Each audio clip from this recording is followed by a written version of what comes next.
चर्चा को आगे बढ़ाएंगे। कुछ खास मेहमान हमारे साथ जुड़ रहे हैं। सबसे पहले उनसे आपको रूबरू करवा दे। हमारे साथ भारतीय जनता पार्टी से नेता प्रदीप सिंह जी हैं, बहुत बहुत स्वागत सर आपका। हमारे साथ कांग्रेस पार्टी से प्रवक्ता प्रेम नारायण सिंह पाल हैं, बहुत बहुत स्वागत सर आपका। हमारे साथ टीएमसी से नेता संजय चक्रवर्ती हैं और साथ ही साथ राजनीतिक विश्लेषक आलोक पांडे जी भी हैं। आप दोनों का ही बहुत बहुत स्वागत।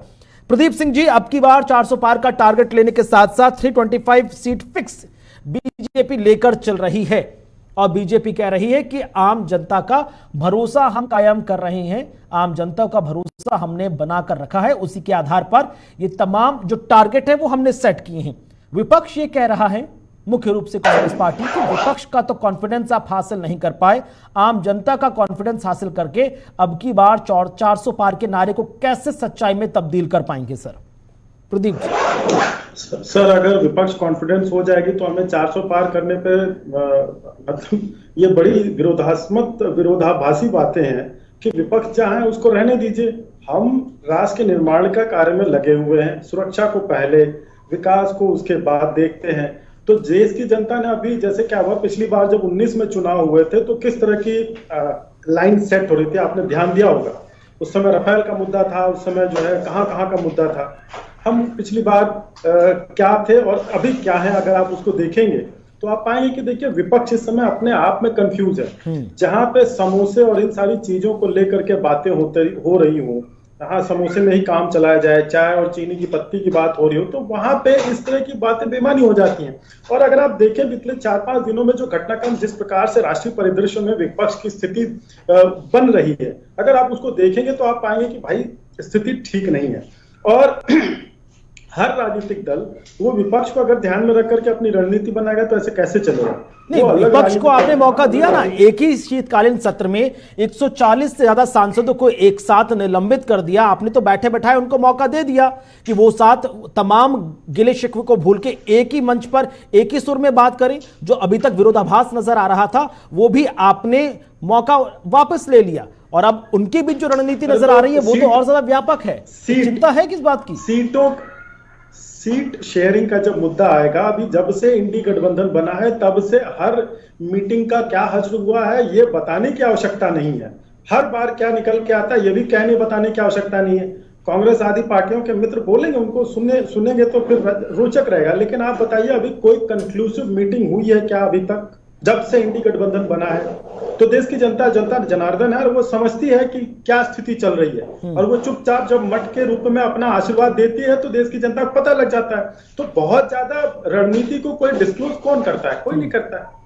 ठीक है, प्रेम नारायण जी हमारे साथ जुड़े हुए। प्रेम नारायण जी, हाल ही में 5 राज्यों के जो चुनावी नतीजे निकलकर सामने आए उसके बाद बीजेपी का जोश बहुत ज्यादा हाई है और बीजेपी का हर एक कार्यकर्ता, प्रवक्ता, नेता ये कहता नजर आ रहा है कुछ ऐसे ही नतीजे 2024 के लोकसभा चुनाव में नजर आएंगे। ज्यादा कुछ करने की बात नहीं है, बस इतना ही करना है कि मोदी की गारंटी को आम जनता तक पहुंचाया जाए। लेकिन क्या इसी रणनीति पर आम जनता के बीच कांग्रेस पार्टी या उसके सहयोगी घटक दल पहुंच पाने के लिए रणनीति को कामयाब बना पाएंगे या फिर आपस में जो अंतरकला या जो मुद्दे हैं उसी में उलझ कर रह जाएंगे?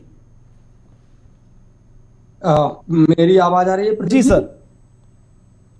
पहली चीज तो मैं आपको सॉरी कुणाल जी, मैं आपको एक चीज क्लियर कर दूं।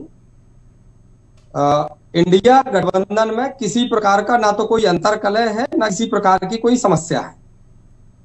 और भारतीय जनता पार्टी के द्वारा जो बार बार हमारे गठबंधन को लेकर के जो बड़ा गिद्धबाजी जो नजर रखी जा रही है, देखा जा रहा है, वो इसी चीज का सबूत और प्रतीक है कि ये बौखलाहट, इनके अंदर एक डर है। और दूसरी चीज जो इनको आत्ममुग्धता जो इनकी नजर आ रही है, जहां आज देश को गौरवान्वित करने वाले खिलाड़ी पदों को सड़कों पर डालने को मजबूर हैं, जहां महिला खिलाड़ियों को यौन शोषण जैसे एक घृणित मतलब मामले में आज तक न्याय की कोई उम्मीद उनको देखने को नहीं मिल रही। और रही बात इसकी, जो प्रदीप जी हमारे भाई बोल रहे थे कि हम मोदी की गारंटी के द्वारा हम जो जा रहे हैं, तो हम लोग भी मोदी जी की गारंटी को ही पकड़ के चल रहे हैं। क्योंकि मोदी जी की गारंटी थी इस देश को महंगाई, भ्रष्टाचार से बचाना, इस देश में सुशासन लाना, इस देश के आम आदमी को न्याय दिलाना, तो जो लगभग 200 लाख करोड़ रुपए का कर्ज देश के ऊपर हो गया, वो मोदी जी की गारंटी के कारण हुआ है। जो 450 रुपए में कहकर के सिलेंडर 900 में दे रहे हैं, ये मोदी जी के कारण है। जो एक सांसद पत्र जारी करके 2 युवाओं को संसद के अंदर प्रवेश करवाता, उसको छोड़ करके 146 सांसदों को ये निलंबित कर देते हैं, ये मोदी जी की गारंटी है। तो हम इनको लेकर के, हमारा और हमारे इंडिया परिवार का एकमेव लक्ष्य है, हम लोग जा रहे हैं जनता के बीच में जाकर के अपनी बातों के साथ साथ हम ये रख रहे हैं कि हाँ, आप इनकी गारंटियों को देखिए, समझिए। और जैसा कि प्रदीप जी ने कहा कि जनता जनार्दन जो है वो सब देखती है। जब जनता जनार्दन देख रही है, हम लोग जाकर के जनता के बीच में संवाद कर रहे हैं। लेकिन बीजेपी तो कांग्रेस पर आरोप लगा रही है कि बीजेपी तो कांग्रेस पार्टी आम जनता के मुद्दों को लेकर सीरियस नहीं है। संसद का शीतकालीन सत्र चल रहा होता है तो उस दौरान आप हंगामा करते नजर आते हैं। जब बार बार जब लोकसभा के सचिवालय के जो ऑफिसर्स हैं सुरक्षा में चूक मामले को लेकर आश्वासन दे चुके हैं कि जांच होगी, उच्च स्तरीय जांच होगी, उसके बावजूद भी कार्रवाई को बाधित करना वो समझ में नहीं आया। वहां पर भी आपने संसद को बाधित किया, और जब बाहर निलंबित करके बाहर सांसद नजर आए तो वहां पर भी तमाम जो सहयोगी दल हैं उसके सांसद मिमिक्री करते नजर आते हैं उपराष्ट्रपति की। तो ना विपक्षी सांसद संसद के अंदर सीरियस नजर आ रहे हैं और ना संसद के बाहर सीरियस नजर आ रहे हैं। नहीं कुणाल जी, देखिए पहली चीज तो क्या है ना कि हमारे देश में जो इस समय प्रधानमंत्री जी हैं, तो जो संसद के अंदर जो लोग बैठेंगे तो आदर्श अपने प्रधानमंत्री जी को मानेंगे। और उस सदन के अंदर सबसे पहले मिमिक्री का कार्यक्रम है वो हमारे आदरणीय प्रधानमंत्री जी के द्वारा आयोजित किया गया। तो वो परंपरा उन्होंने की, विपक्ष ने तो इतनी मर्यादा का ख्याल रखा कि वो मिमिक्री गेट के बाहर किया, सदन के बाहर किया, पहली चीज। दूसरी चीज, आप कह रहे हो कि विपक्ष मतलब विपक्ष उस पर विरोध कर रहा है, तो पहले तो मुझे ये बताइए सदन किस लिए होता है? सदन क्या जाकर के मोबाइल में वीडियो देखने के लिए होता है?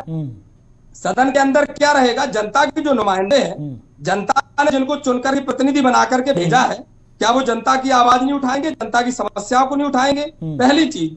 दूसरी चीज, पूरा देश जान रहा है जो लोग सदन में मौजूद नहीं थे ये उनको भी निलंबित कर रहे, तो क्या वो घर से शोर कर रहे थे, उसके कारण ये डिस्टर्ब हो रहे थे? तो ये मनमानी और हर धर्मता का एकमात्र सबूत है। प्रदीप जी, छोटा सा जवाब, उसके बाद मैं संजय जी के पास आऊंगा। कांग्रेस पार्टी सीधा आरोप लगा रही है कि ये तो भाई मनमानी है, ये तो तानाशाही है। आप विपक्ष की आवाज को दबाना चाहते हैं और आपने 140 से ज्यादा विपक्षी सांसदों को सस्पेंड नहीं किया, आपने 140 से ज्यादा लोकसभा की जो आम जनता है उनके मुद्दों को म्यूट कर दिया। ये वही सांसद है जो 140 से ज्यादा लोकसभा कॉन्स्टिट्यूंसी के मुद्दों को लेकर संसद में पहुंचे थे, लेकिन आपने उनको निलंबित करके वहां के मुद्दों को म्यूट करने का काम किया है ताकि आप चुपचाप बिल पास कर जाएं और 140 सांसद जो बेरोजगारी, जो अन्य मुद्दे हैं उन पर बात ना उठा पाए।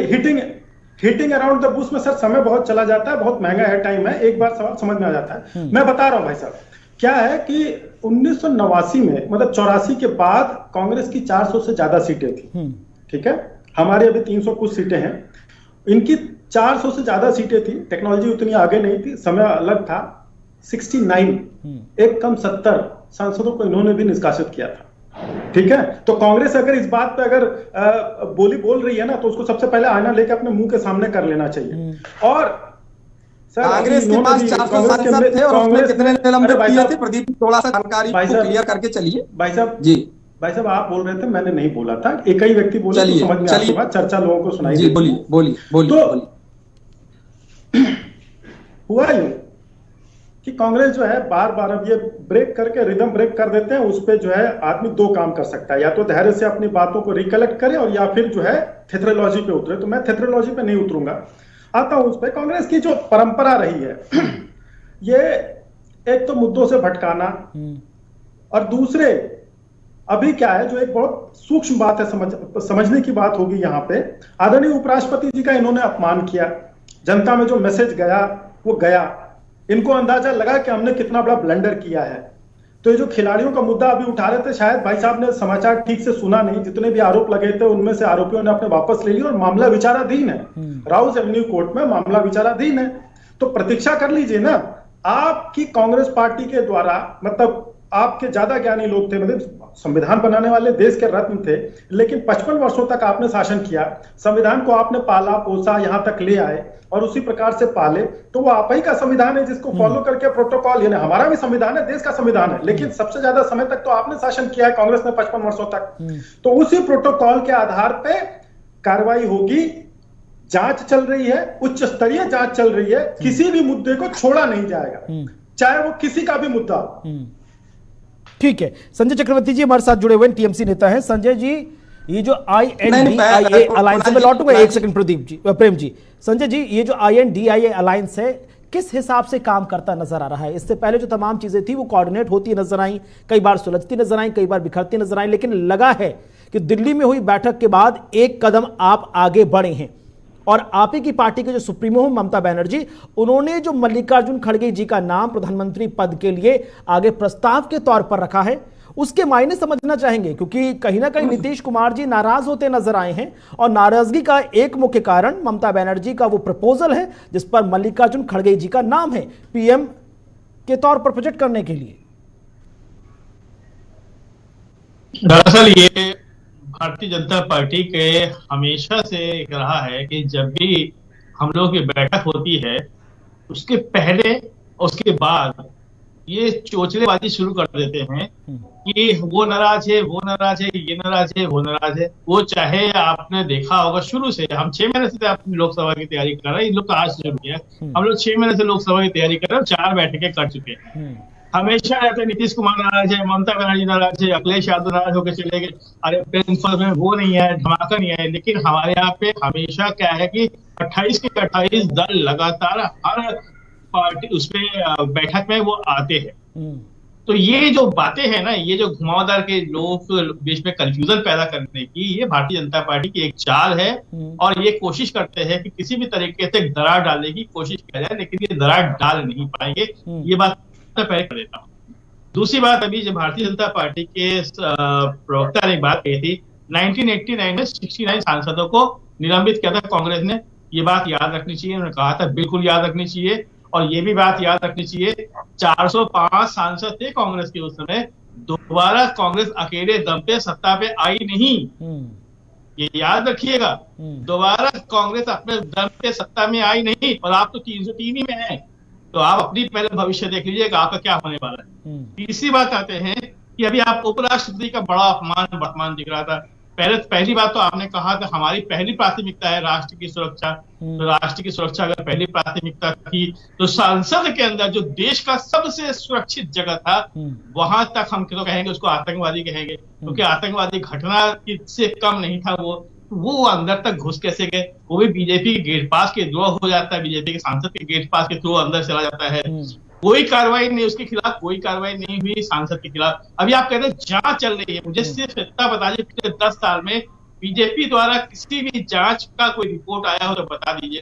कोई रिपोर्ट है, चाहे रमेश जोड़ी का ले लीजिए, चाहे आप जो है ब्रजभूषण शरण सिंह जी को ले लीजिए, चाहे आप जो है अभी हाल ही में बालासोर की घटना, पुलवामा की घटना, 2016 में ट्रेन दुर्घटना, जितनी भी घटनाएं हुई किसी की भी जांच की उच्च स्तरीय जांच होती है लेकिन रिपोर्ट नहीं आती है। मजेदार बात तो ये। चौथी बात, अभी बड़ा विलाप कर रहे थे इन लोग उपराष्ट्रपति जी के बारे में।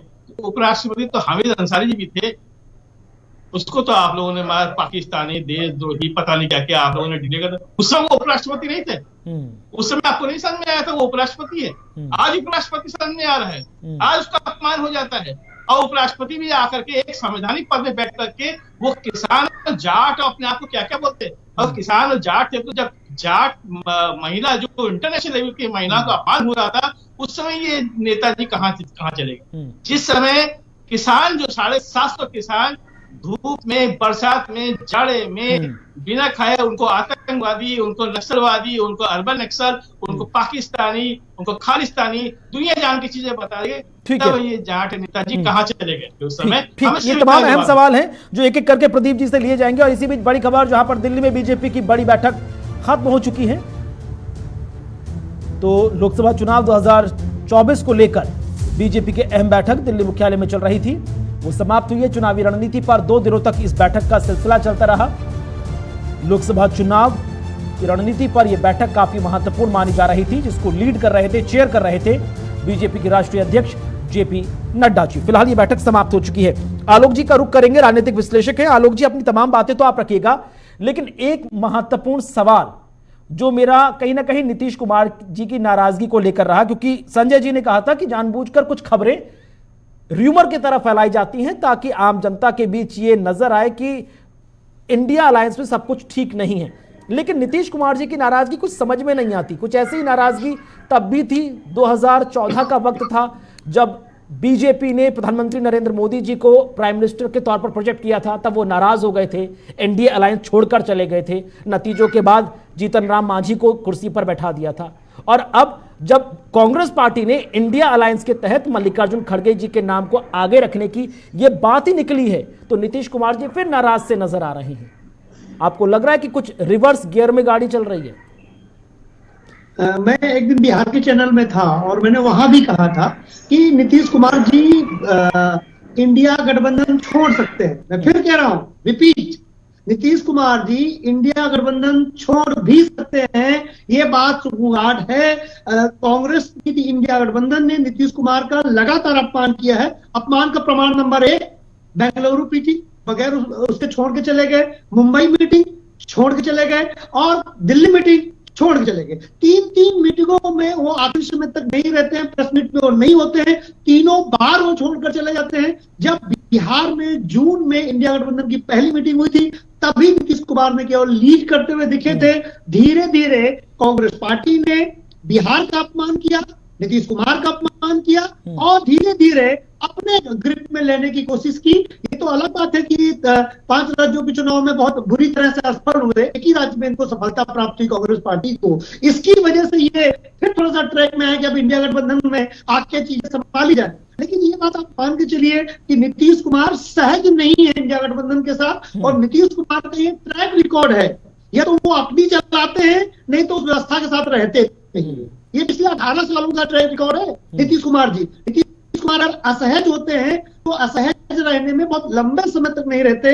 प्रमाण देता हूं मैं, भारतीय जनता पार्टी के नेताओं ने पिछले 1 महीने से धीरे धीरे ही नीतीश कुमार की तरफ सॉफ्ट रुख अपनाना शुरू कर दिया है। इसलिए बिहार की राजनीति में राजनीतिक ज्वालामुखी पनप रहा है। कब और किस तरह फूटेगा आपको जनवरी फरवरी में दिखाई देगा। एक चर्चा ये है राजनीतिक गलियारों में कि नीतीश कुमार अब इस तरह से नहीं जाएंगे एनडीए गठबंधन में। अब वो राष्ट्रपति शासन की भी रिकमेंडेशन कर सकते हैं और उसके बाद चुनाव के बाद दोबारा बढ़ेंगे मुख्यमंत्री, जिससे कि वो ये जो दल बदलू वाला या जो लोटा पलटने वाली बात है ये उनके ऊपर लागू ना हो। अब दूसरी बात यह है कि जो इंडिया गठबंधन कहती है कि भारतीय जनता पार्टी इस्तीफा छोड़ देती है।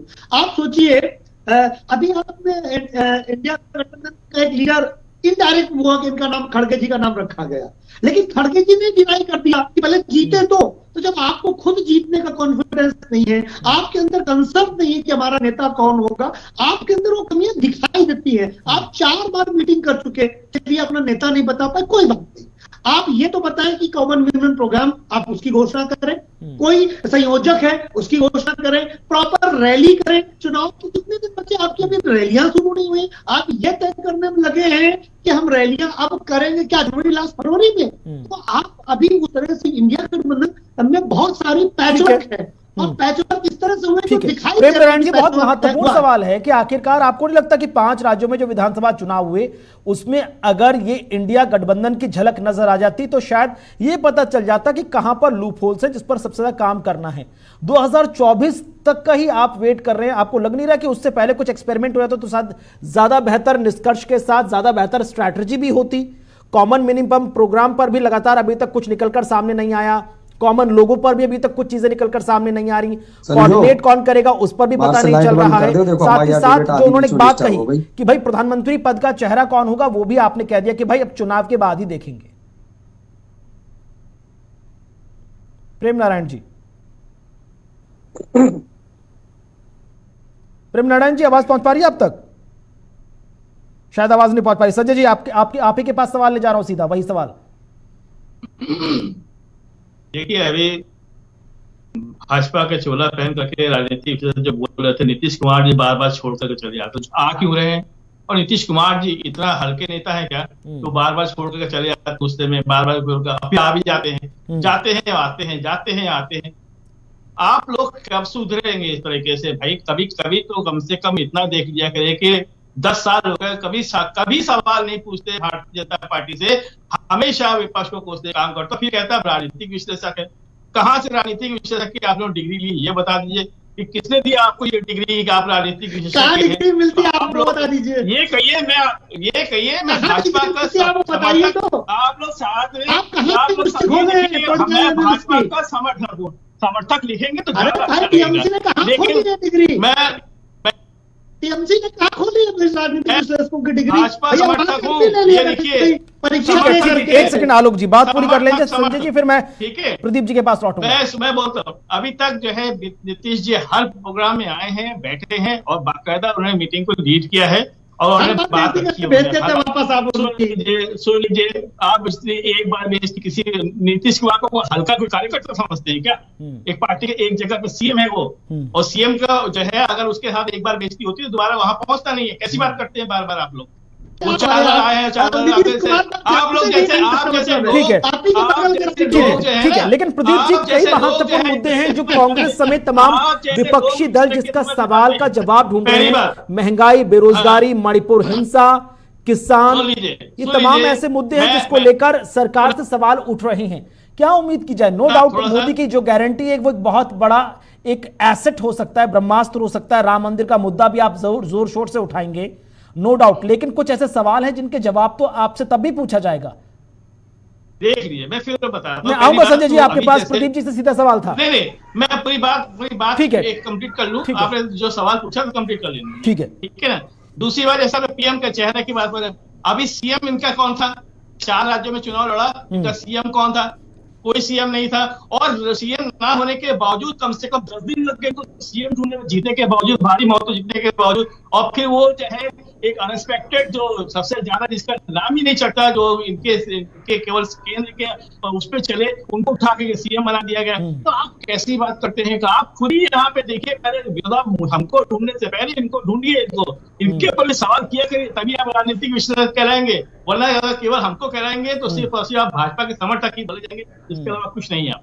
अरे भैया हमारे पीछे ठीक है आलोक जी, ठीक है प्रदीप जी, सीधा महत्वपूर्ण सवाल है कि भाई कांग्रेस या इंडी अलायंस से बीजेपी या एनडीए के घटक दल पूछ रहे कौन आपका शादी का दूल्हा होगा, कौन प्रधानमंत्री पद का चेहरा होगा। बीजेपी खुद भी तो रिवील नहीं करती है। नो डाउट उसके पास प्रधानमंत्री पद के लिए नरेंद्र मोदी जी का चेहरा है, लेकिन सीएम के जो स्टेट चुनाव थे वहां पर भी तो आपने सीएम के चेहरे नहीं रखे, वहां पर भी तो जनता के आगे एक पर्दा सा रहा। ये देखिए, भारतीय जनता पार्टी एक विचारधारा की पार्टी है और जनता जानती है कि भारतीय जनता पार्टी का कोई आएगा तो नेता ही आएगा। जिसके पास कुछ है नहीं बताने के लिए, वो झुंझलाने के सिवा कुछ नहीं कर सकता। और हमारी पार्टी का प्रत्येक नेता, प्रत्येक कार्यकर्ता चुनाव और 24/7 हम उस मोड में रहते हैं जहां पे राष्ट्र प्रथम रहता है। लेकिन अब ये बातें इनको समझ में नहीं आएंगी। इससे पहले आपने एक सवाल पूछा था, भाई साहब के इंटरप्शन के कारण से सवाल बदल गया। पहले आपने पूछा था कि भाई महंगाई का मुद्दा, ये सारे मुद्दे जो विपक्ष उठाना चाहता है, निश्चित तौर पर अभी शुरुआत में चर्चा हुई थी कि आपने 140 या जितने भी नंबर बताए उतने सांसदों को बाहर कर दिया। तो मूल रूप से क्या होता है कि ये भी इल्जाम लगा रहे थे कि वहां की जनता की आवाज दबा दी गई। अब ये सारे मुद्दे सदन में चर्चा के लिए होते हैं। सरकार को सदन में सवाल पूछा जाता है, सड़क पे बाहर चैनल पे नहीं, क्योंकि वहीं उसका जवाब की अपेक्षा की जाती है और जनता चुन करके भी इसीलिए भेजती है।